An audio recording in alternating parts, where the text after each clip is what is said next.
Another day guys, another repair na naman. So mahirap talaga maghanap ng pagkapirahan ngayon. Ito, makikisabit na lang tayo kasi wala tayong ginagawa sa shop. Itong shop nila guys, meron silang tanggap na aircon. Nagpalit sila ng relay, so pera na yan. Ito naman tayo sa kabila, meron tayong re-rescuehan na TV galing kay Boss Jeff. Ang TV niya is ayaw daw mag-power na Skyward. I think 40 itong size nito, hindi ko maalala. So dito naabutan ko, meron na siyang dating 4 wires. Pero subukan ko ibalik to sa original guys kung kaya ko. Pero pwede naman siya sa 4 wires. Pero meron siyang tricks dapat na gagawin dito para medyo mas matagal sana yung 4 wires. So ito, sira. Ang gawin natin guys, isukatan muna natin siya ng voltahe.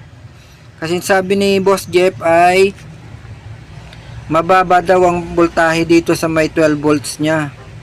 Sabi ko sa kanya, lagyan niya na lang ng another 4 wires. So ayaw niya naman.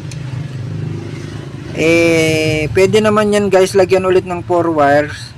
Kaso may tricks kasi dyan hindi basta-basta na naglagay ka na lang ng 4 wires okay na yun, basta umandar.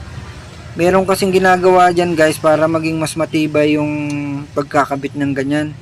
So mababa talaga yung supply, napansin nyo, yung 24 steady naman, pero yung isa is mababa talaga. Yun o, 4.5, 4.6 naglalaro 5. So ngayon dali natin sa shop. Okay, nandito na tayo sa shop no. Ang una natin gagawin dito is magliligpit kasi makalat. Yan, tanggalin muna natin mga kalat dito sa shop ko. Di pa ako nakapaglinis. So ito, ang gagawin ko is testing ulit natin, baka yung tester niya lang ang may problema. Naki-standby naman siya Then tingnan natin. Upon checking dito guys, meron siyang 10 kita nyo, bakit 10 dito? So 10 na naglalaro. Hindi siya magpa-power yan guys pag 10. Tingnan nyo guys yung ginawa dito Hindi siya naglagay ng silicone grease, bagkus naipit pa yung tape na green, nasunog. So umiinit kasi yan guys, dapat hindi niyan dyan tinornilyo yan, dapat gumawa pa ng heatsink. Sabagay, umandar naman siguro kaya ganyan na lang ginawa. Pero mas maganda sana may heatsink yan kasi natunaw pati yung stick glue dito. Kawawa yung 4 wires. So ako tatry ko guys na balik yan sa dati Ngayon napansin ko dito ay okay naman yung transistor nya.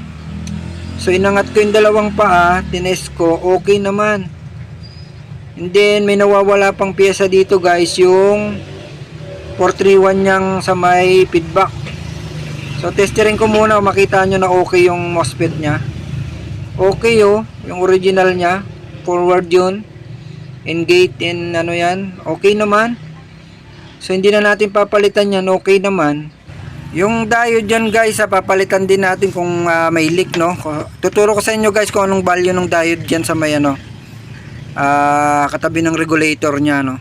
So dito muna tayo kasi napansin ko tinanggal nila yung 431 dito nung dating gumawa. Siguro ang alam niya nakaka-apekto yan, pero hindi nakaka-apekto yan kahit may 4 wires dyan na nakatap. So ito tatanggalin ko tong IC na to.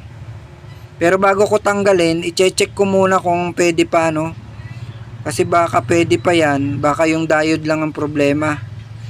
So ito pala yung sinasabi ko sa inyo na number niyan na dapat nyong sundin.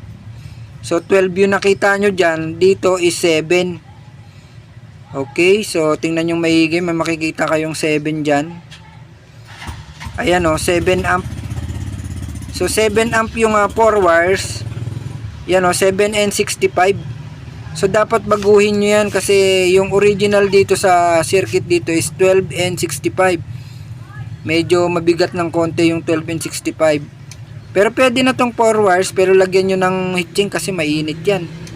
Okay, so ito tingnan natin muna yung bulate nya kung meron. Ito na guys, so tinitingnan ko dito pero walang lumalabas na bulate. Wala talaga, dead talaga yung bulate dito. Pag may bulate yan guys, may chance na mabuhay. So ito na guys, tatanggalin ko na yung PWM niya, may pamalit naman tayo dito. Palitan natin, then check natin yung bulate niya kung lalabas. Ang tawag nila dun sa bulate guys is pulse. Tinatawag ko na lang na bulate kasi parang bulate rin na tumatalon-talon. Okay, so ito.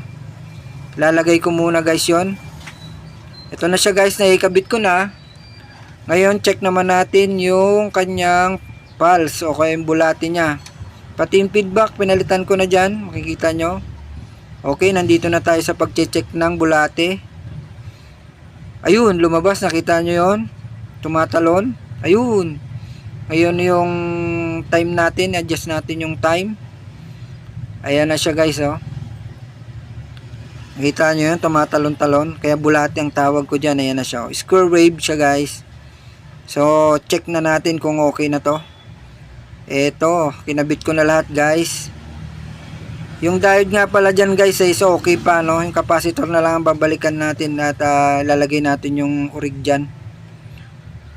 Okay, so ito na, nabalik ko na yung urig na capacitor. Okay na okay. So same na same. Medyo malinis na siya ngayon konti. Then check na natin yung kanyang voltahe kung meron na. Saksak na tayo. Pag nagkaroon to ng 12 volts dyan, pwede na natin i-deliver guys sa kabila. Okay, ito na siya. Sinaksak ko na. Check na natin yung 12. Kanina 10 yan. Ayan na siya guys, oh, 12.19. Okay na to guys. Pwede na tong i-deliver. Magiging money na to. So, ganun lang guys yan. Yung diode pala dyan, nakatabi dyan sa may parang Zener is 2.5 yun. So tara na guys. Ito na, with plastic pa. Ito nga palang 4 wires nya guys, pwede pa sanang ma-repair ito, pero hindi na natin siyang gagawin kasi kaya naman natin ibalik sa original. Ito pala yung capacitor nya, no? Nagka-carbon na pa yung paa nya. So kakabit na ni Master Jeff. Tingnan natin kung mabubuhay. Pag nabuhay yan, magkakaroon tayong pambili ng alak. So pambili ng alak lang to guys kasi maliit lang ito. Hindi tayo nagpalit ng LCD kaya mura lang to. Okay, ito na siya, buhay na. Very good na. Okay, very good. Okay na. Pwede na to, tatawag na lang sa may-ari. Si Jeff nakangiti na siya. So, Ano Jeff, ayos ba? Okay daw, okay. Okay na okay.